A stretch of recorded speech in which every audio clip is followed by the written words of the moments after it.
Magandang umaga po. Lalakad-lakad lang po ako rito sa malapit lang sa amin. Yung mga dati kong pinupuntahan ngayon lang po ay yung survey ko. Namimiss ko na itong lugar na to. At napakalaki ng pinagbago. Pero sa panahon ngayon maganda pa rin. Pero dati nung mga bata pa kami, itong lugar na to malalaking kahoy dito. At di ganito ang design. Ayan na po.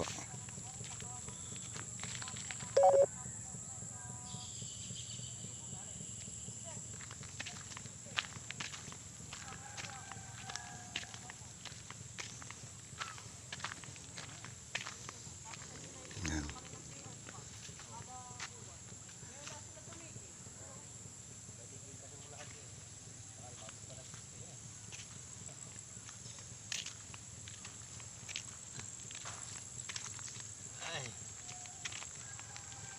Agad din sa loob. Maganda diyan sa loob.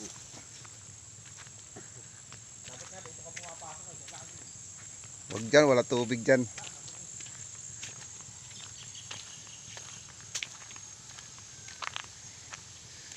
Ano po kasi ngayon, summer.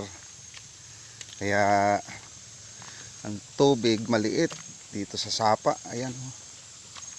Pag tag-init po talaga, ganito yung nangyayari dito sa ano na ito. Natawag na ano, abaka. Sapa ng abaka. Pero pag tag-ulan po, ang ganda ng lugar na to. Napakaganda ng tubig dito, masarap maligo. Pero sa panahon ngayon ay talagang ano, ang hirap ng tubig ngayon dito. Kaya yung mga kababayan natin dito sa Barangay Batangan na nauubusan ng tubig. Kaya sila may mga hose na yan, may mga hose yan galing pa yan sa taas para masuplayan sila ng tubig. Yan po talagang kalakalan na rito pagdating ng ganitong panahon ng tag-init. Pero at ito po yung nasa bundok, medyo kahirapan din talagang tubig. Yan po, ang ganda po talaga rito sa lugar namin, no? Bukid na bukid. Ayan po, nasa taas, ayan mga tanim. Talagang probinsya po rito sa bayan ng General Nakar, at napakaganda po naman talaga. Kung ikaw ay nasa Maynila at mapupunta ka rito, talagang ang buhay mo ay nakakatanggal ng stress kung ikaw ay nandun. Ayan po.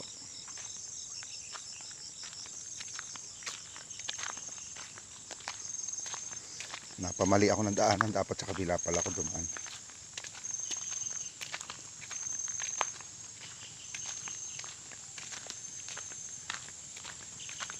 Ito po naman may daan papunta ro sa bahay. Dito lang ako, din ako dumaan sa tabing kalsada at gusto ko makapaglakad-lakad dito.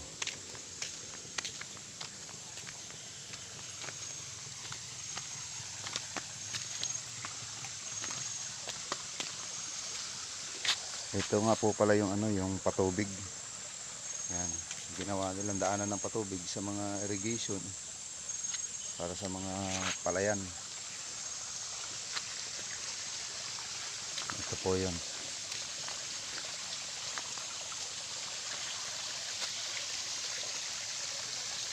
Ayan po. Yan ang kapaligiran dito. Ito po ay paanan ng bundok ng Sierra Madre, Barangay Batangan, General ng Quezon.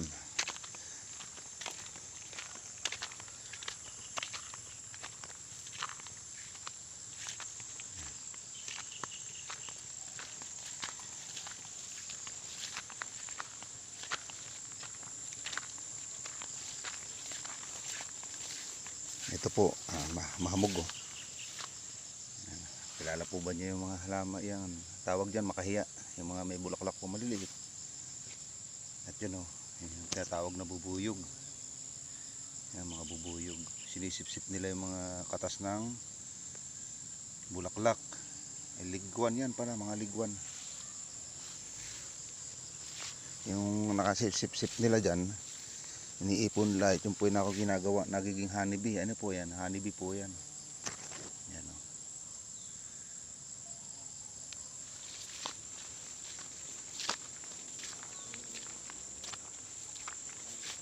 Taas ang nyug dito.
Pakain!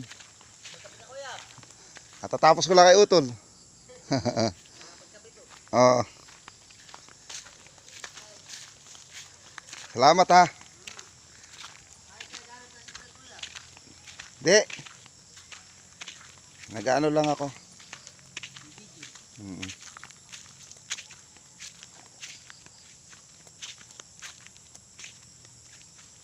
ganda po rito sa lugar namin. No? Dito lang. Wala kang problema. Wala kang kapitbahay. Tahimik ang buhay. Hindi kagaya rito sa Manila. Na sari-sari ng tao doon. Kaya di mo naman alam, maggulong ano. Ito nga po pala oh, mga kababayan ko, mga kapitbahay po namin. Dito po sila nakatira. At kami po na may doon, banda lang po sa baba oh.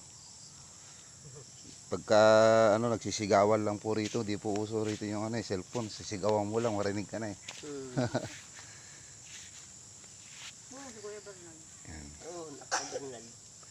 Ito po mong kubo nila. Tapos ito po na may ito po naman yung kanilang lutuan. Ayan po, nag-init po ng tubig at pag umaga po ay talagang nagkakape. Dito po ay gumagamit ng ano yung kahoy na hindi na po gasol at dito talagang dito po ay libre. Libre sa gatong. Hindi ka nabibili ng mga gasol. Dito may panggatong ka lang, may kahoy ka lang tuyo, buhay ka na. Pati po sa gulay, masipag ka lang magtanim. Hindi ka nabibili. Sa niyog, maraming panggata. Tapos pag kailangan nyo ng nyog, ayan, hindi na po bibilhin. Pag din po sa Maynila, napakamahal po ng nyog. Halos kulang-kulang 40 yung isang malaki. Ay dito, ay ano lang, pag may nalaglag dyan, pulutin mo lang, kakayuri mo na, okay na. Kapo kayo. Tapos yung gulay naman dito, malawak naman ang lupain, masipag ka lang magtanim. Di ba, buddy? Masipag ka lang naman magtanim, hindi ka magugutom dito eh. Hindi na. Ay sa Maynila, napakabahal ng gulay. Mamimili ka, ang gulay talagang bago ka makatikim, may halos ay talagang Gagastos ka ng Oo. daan. hindi kagaya na pati Daan, 50. dito. Nagay kung daan lang, paano kung libo? Pati po nga pala tubig, hindi na rin dito. Talagang pag tubig lang po, kahit medyo nagsa-summer, tubig dito, hindi naman binabayaran. Ay Ay sa atin dyan, sa Metro Manila, ay talagang naka-metro. Kada ikot ng metro may presyong nakalaan. Magkano po isang kuhan? Container, 5. Oo, pag nabili doon. Timba-timba. Tapos may ano sila, yung isang drum. Pag wala ka nawasa, bibili ka talaga ng tubig. Tubig ano.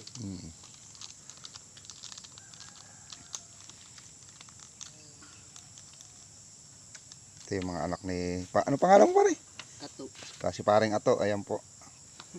Buddy, ito po yung mga anak niya. 3 po yan. 4, wala yung isa. Isa wala. Sa ano lang. Anong pangalan mo? Anong pangalan mo? Tatanong ay. Ang pangalan mo daw? Nag-aaral ka na? Ay, nakatakip yung ano ko sa speaker. Kamay. Hangina pa. Nakatakip. Nag-aaral na itong dalawa ni. Oo. Ngayon nga pala Sabado, kaya pala kayo nandito, walang pasok. Pasok po yung isa sa kumpasyon. Sino di yan? Yung panganay. Yung bunso. Ito nga po pala si paring Ato at yung po yung asawa niya. Ito po ang kanilang mga supling. Mga mabait na bata po yan. Yung madalas ko nakikita, naglalaro dito sa Nyugan. Yan po sila.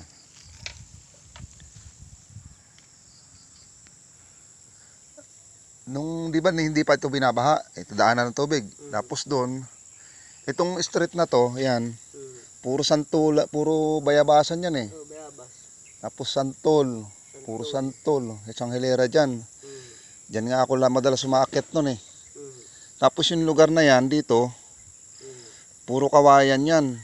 Tapos pag binaybay mo papunta roon, puro lipote. Tapos meron dong isang malaking puno na puno ng pilaway. Meron nga, naroon tayo. Dati 'di ba? Yung abot yung ginagawa natin yung yung buli. Tapos lalagyan mo ng bato. Tapos papatere mo ng gano'n, umuugong yung bato sa taas eh. Naglaga ng pilaway. Tapos yung packet pandiretso na yan, maganda rin yan sa lugar na ito eh, nung araw eh. Tapos dyan yung bundok na yan, may mga pilaway pa dyan. Akit dito yung daan ng hila eh. Tapos to bundok. Marami mag-ano to nung araw. Sagana talaga nung araw dito sa lugar natin. Ngayon na iga na. Wala na oh. Talang nung araw, sabi ko talaga. Ang hipon dito, nandito lang eh. Nung maliliit pa kami, ang edad namin 10 taon. 12, 13. Itong lugar na to, pag di pang ulam lang, buhay na buhay ka. Kahit naman yung hindi lang hipon, kaya lang madumi na. Wala pa rin tululula. Tapos yung bayuko, alam mo yung bayuko natin ano eh. Pumapasok lang sa buong bahay, di lang pinapansin nun eh. Dito ka lang manguha, napakarami na eh. Dito ako wala pagbisayuhan ng bayuko. Pagkabi ko, yung marami na kukuha. Ito yung tinutukoy po namin na bayuko. Yan. Ito kaya kain. Yan yung masarap po na adobo yan. Yan po yung tinatawag na bayukong susumbundok. Yan po yung dati napakarami dito. Kaya ngayon medyo madalang na at sa dami na nga naman nakuha. Ikaw man po pag nakakuha ng 10 piraso nito, 5 piraso, pag pang ulam lang ay sob ka na. At yan po na may masarap. Para ka nang umulam ng karne. Ito nga binibili. 10 isa. Tamo. Parang balon-balon na ng manok. Patibla mo si ate. Patibla mo si ate.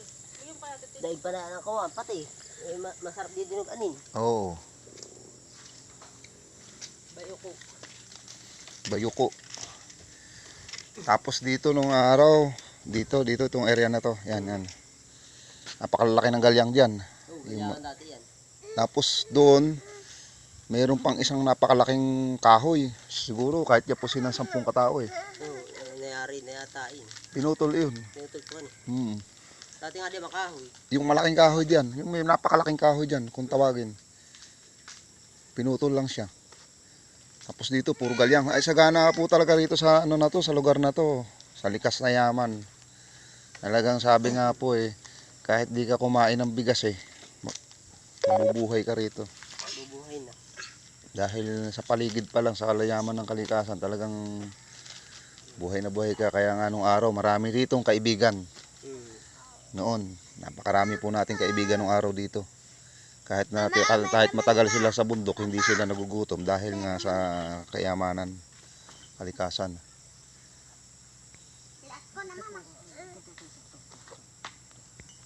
Pagka sinabi namang hinason, ang tawag naman sa hinason ay General Nakar Quezon. Bihira lang nakakaalam nung nung mga salitang yun, mga meaning, yung tulad ng Rina. Ano daw yung Rina? Ano yung lugar ng Rina? Yan pong Rina ay tatlong bayan po ng Quezon na pinagsama sa isang pangalan. Nakar. Ang tawag doon Real. Real. Real Nakar Quezon. Yung I, Nakar, Infanta. Real Quezon. Yung N, Nakar. Yan po yung tinatawag na Rina. Kung sino naman po nakakaalam dito sa lugar natin, at alam ko marami po naman nakakaalam, at mga taga Quezon po, bihira po hindi nakakaalam yan. Okay, ito dadagdagan natin. Doon ka ng palakad yan ha. Ayan po pala yung tiyuhin ko. Si Bernard, iigib ng tubig. Hi! Naigib ng tubig at nawala na tubig doon sa bahay niya. Maligo daw akong stabsukan ng palaka. Tubugan dito ha. Hulihin mo, ulam. Ganyan, madaming tilapia, Kuya Bernard. Hindi, malaki tilapia. Ay, mataba naman, siguro. Tingnan ko nga iniigiban nila. Ayan.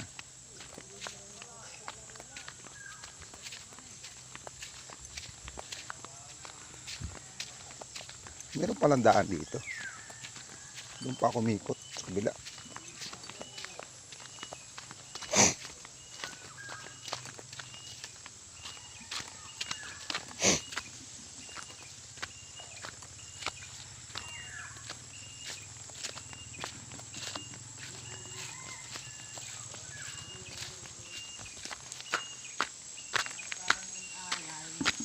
May pagsamba kaluwal hati.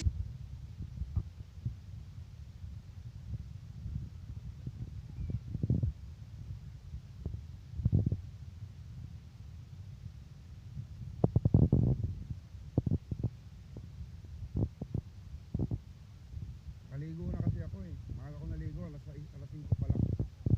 Nakapaglaban na nga ako eh.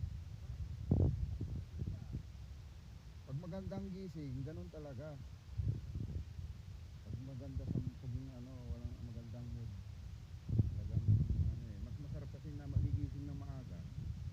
Pag naaga ka nagigising at maaga ka nakagawa ng trabaho,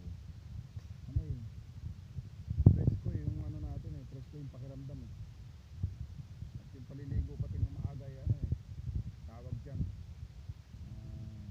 nakakadagdag ng lakas at lumalakas ang ating baga pagka nagliligo tayo ng umaga, lalo na sa mga running water.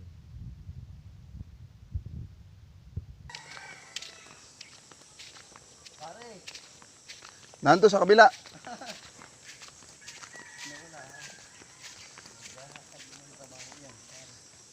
Nangapit bahay. kabati-bati ngayon eh. May mga ruta silang trabaho ah. Mga nakayan pa ang laangat. Tanghali na. Makapatay kanina pa. Kami uuwi na po sa bahay. At maraming salamat po sa mga inyo at susunod po. Thank you po na marami.